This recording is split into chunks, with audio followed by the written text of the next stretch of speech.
So, ayan guys. Hindi ko alam na may training pala ako today. So, ayan. Nagpunta na agad ako kung saan yung training dahil alam kong mahirap yung parking. Diyos ko. Nasa rooftop na ako. Bali hanggang 8th floor itong building. And then, nasa rooftop ako. Hindi lang ako nakapag-park dito sa rooftop.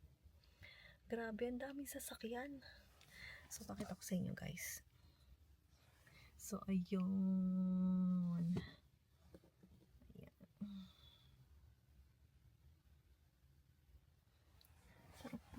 Sa rooftop. Rooftop.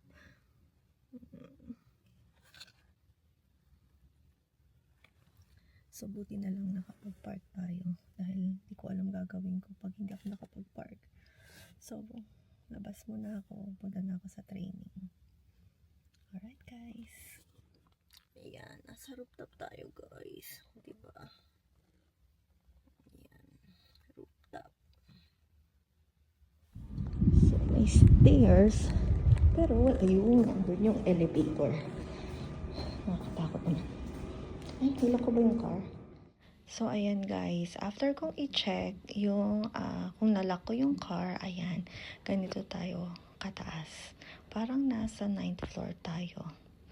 Bali, rooftop na yon. So, ayan ako, nasa elevator.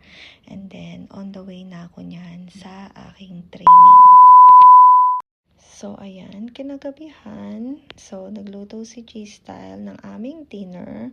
So, pritong talong, pritong fish. Ayan. Bali, boneless bangus ata ito. Ayan. So, lahat yan paborito ko. And then, kakain na tayo. So, meron pang natirang mechado or apretada ito. So, ayan, kain na tayo. So, ayan.